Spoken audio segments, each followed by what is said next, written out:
To most people in Hong Kong, the International Commerce Centre was just another record-breaking shaft of glass and steel piercing the subtropical sky. To Chow Ming Lau, to his friends in the Union, it was a living kaleidoscope. From the narrow bosun's chair that he and his partner hoisted up the facades each dawn, he watched weather, ships, neon and clouds fuse into shifting murals across 73,000 panes. Some mornings, if the angle was right and the air clear, the reflections grew. Strange. Tang Dynasty barges glided beside hydrofoils. Constellations wheeled in daylight, and sometimes a single scaly wingtip rippled through the mirrored surface before sinking into ordinary sunlight again. Lau never spoke of those ripples. His partner, Uncle Ewan, already teased him for spending more time staring than scrubbing. Besides, there was no proof. Even cell phone cameras betrayed him, recording only conventional Hong Kong traffic jams. Yet on the day the south wind tasted of charcoal, he felt that familiar prickle again, static across skin, as though the glass itself were exhaling. They had been assigned panel A7416, 3/4 up the western wall, a pane notorious for collecting gull droppings and billionaire fingerprints. Lau leaned over to scrape a stubborn smear when something tugged behind his chest, the sensation a scuba diver feels the instant a valve malfunctions. The harness was fine, the rope taut, but his reflection was gone. The glass held depth instead of polish. Then the depth yawned. He tried to shout to Uncle Ewan, but his partner had drifted 3 meters down, earbuds in. Lau's gloved palm pressed to the glass slid into it, not along it like a hand entering pond water. The chair's metal bars dissolved around his hips. Air flipped to vacuum, then to a sweet, shimmering heat. A second later, he landed on all fours atop a different rooftop ledge, heart hammering like a percussion troupe.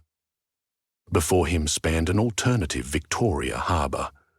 The familiar junk boats were there, but suspended among them were vast, slow forms with wings twice the size of star ferries. Dragons, sleek jade ones with riverweed manes, orange-red ones spitting furnace breath, and elder cobalt behemoths whose eyes held entire monsoons. The skyline still scratched the heavens, yet each skyscraper's apex had been reshaped into terraces and perches. The ICC itself bore no cladding of mirrored glass. Instead, marble facades had been carved into scales. Lau was still gripping his squeegee. "Human!" A voice like gongs crashed behind him. He whirled to see a dragon perhaps 20 meters long, a lithe emerald adolescent perched along the parapet. Her pupils narrowed into question marks. "You do not smell local." I'm from the other side," he stammered in Cantonese, then Mandarin, then, absurdly, English. The dragon cocked her head, listening as if all tongues were flavors. At length, she answered in Cantonese more classical than modern news anchors used. "The mirror walker arrives unsummoned," she declared. "We feared the pilgrim glass had sealed. Good. We need you." Lau's brain stayed several steps behind. Mirror walker? Need him? He was a guy who earned union scale to wipe pigeon droppings off executive vistas. He opened his mouth, but the dragon's dewlap glowed, releasing a gust that smelled faintly of clove cigarettes. "Where I come from, dragons are myths," Lau managed. "Our windows sometimes show things." "I fell. By accident." "Accident is another scale on destiny's hide," she replied. "I am Kairin, daughter of the Western Wind Court. Follow." She lifted, claws scraping marble. Gravity treated her like gossip, acknowledging but not confining. Lau, lacking wings, simply gaped.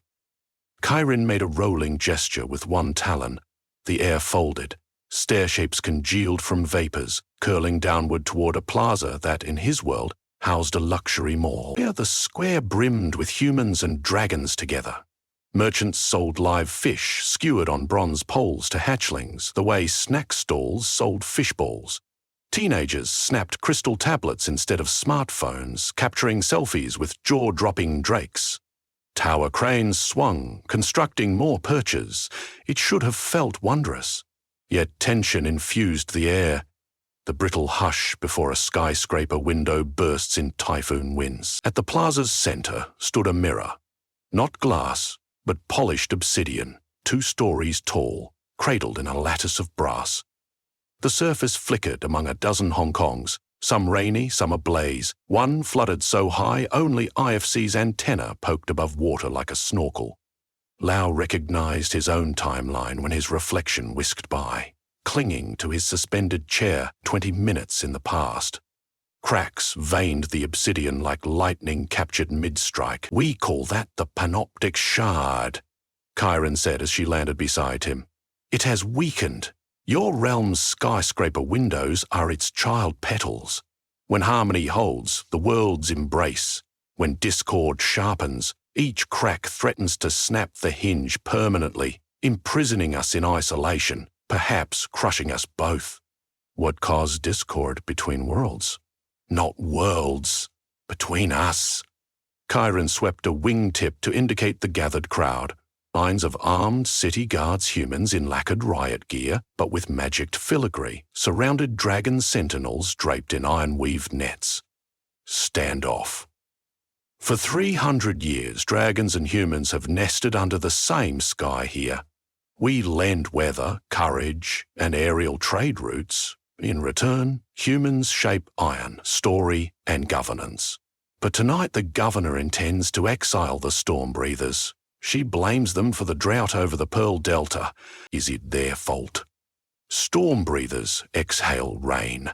They have withheld it as protest. Fish stocks collapsed when humans widened shipping lanes without consulting tide callers. Chiron sighed, releasing little electric sparks. Tit for tat, scale for scale. Now hatred swells. If the exile decree is signed at moonrise, the covenant fractures, the shard's cracks finalize, and all petal singeons, including the one that carried you, shatter. Forever. Lau felt the squeegee's familiar rubber edge under his fingers, the last solid link to home. If shards sealed, could he return? Even if he could, did he want his skyline empty of these impossible colors? He was a janitor, yet accidents could laminate fate. "Why not negotiate?" he asked. "We tried. The governor fears dragon's fury. The storm breathers despise human greed. Each has withdrawn to their clan. Neither trusts a speaker from the other side." Her slit pupils widened. "But you, Mirror Walker, belong to a neutral pain. They must hear you." "Me? I'm nobody. I don't even talk at union meetings. Glass thinks it is sand until heat makes it window," Chiron murmured. "Come." She guided him through a maze of terraces to the council rotunda, a conch shell auditorium balanced against the ICC's 63rd floor. Guards stopped them, humans with spears tipped in thunderstones, dragons wearing harnesses bristling with charm scrolls. Yet when Chiron proclaimed Mirror Walker, doors split apart like automatics sensing a VIP. Inside, the governor, Madame Tse, stood beneath a chandelier of dragon teeth that glowed with contained lightning. She was middle-aged, hair scraped into a pragmatic bun, eyes hawk-like. Opposite her lounged 3 storm breather representatives. A matriarch named He Xiong, whose scales matched typhoon clouds, a younger drake adorned with coral piercings, and an elder so massive only his head fit, the rest coiling outside the rotunda. Madame Tse noticed Lau's high-vis vest still spattered with detergent. "And this is—" Chiron bowed. "A walker from a sibling realm. A witness free of our grievances." "A witness free of our grievances useful," He Kyung rumbled. "If impartial, he may verify who first breached covenant. Or spread more tales," the governor countered. "I'm hours from signing the exile decree. If this Mirror Walker burdens us with further delay, I'll add his fate to the parchment." Lau wanted desperately to fade into a window pane. But every angle in the hall was polished stone or pearl, each reflecting multiple Lau faces. No, an exit. He cleared his throat. In my world, he began, dragons vanished centuries ago. The sky seems emptier than we know. Ships crash, economies sway, hearts break, but we survive only because we still glimpse possibilities in mirrored glass. If you break your covenant, you might survive too, but you may never know what else could have flown beside you. He felt sweat soaking his harness straps. Maybe blame matters less than invitation.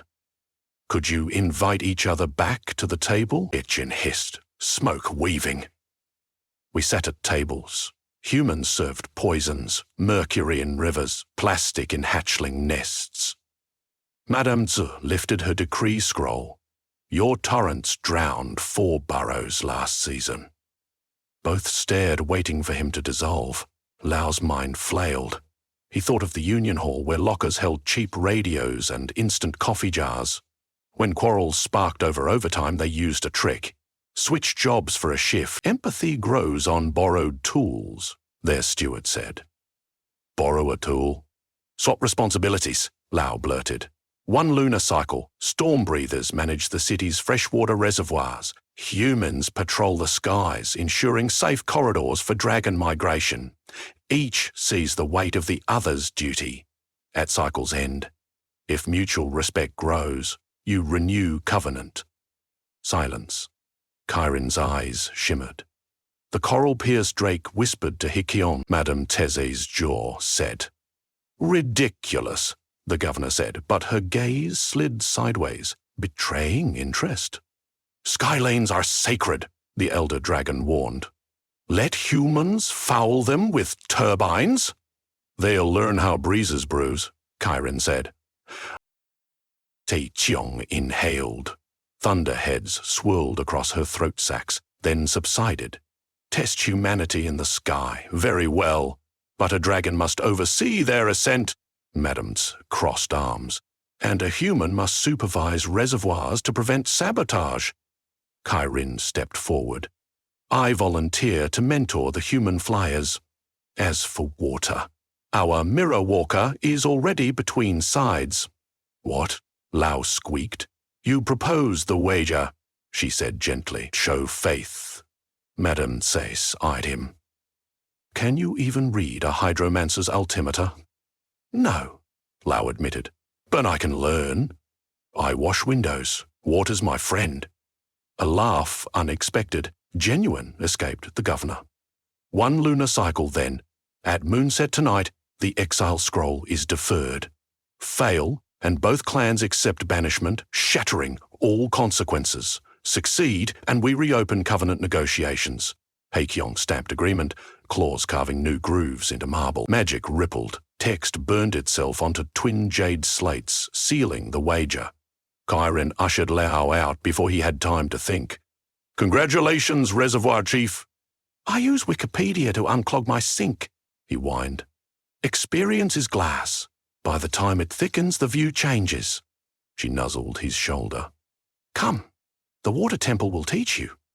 The temple perched above Time Ocean's cloud forests, where waterfalls lashed stepped terraces. Monkey-human engineers and small russet dragons trained Lau in hydromancy. They strapped copper armlets that sensed pH, lectured about aquifer spirits, and made him recite rainfall mantras until tongue cramps. Meanwhile, news crystals illuminated Chiron, diving through smoggy troposphere beside rookie human pilots, redirecting cargo zeppelins along safer vectors. Footage went viral. Citizens cheered when a junior constable rescued a clutch of storm eggs entangled in advertisement balloons, yet sabotage whispered beneath success. On Lau's 5th evening, filtration gates clogged with black sludge tar squeezed from dimension bore holes, too pure to occur naturally. Humans blamed dragon venom. Dragons blamed corporate tankers. Lau didn't sleep. He wrestled valves until dawn with monks and a personable otter spirit named Mochi. They flushed the sludge, but suspicion rose like humidity before rain. Chiron visited at sunrise, wings drooping. Citizen forums applaud the pilot project, yet rumor storms gather.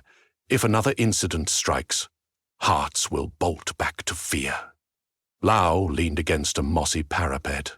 Below, reservoir water glimmered opal, reflecting two suns, one real, one from some sister reality. We need them to see each other vulnerable, not just competent. Could you stage open lessons?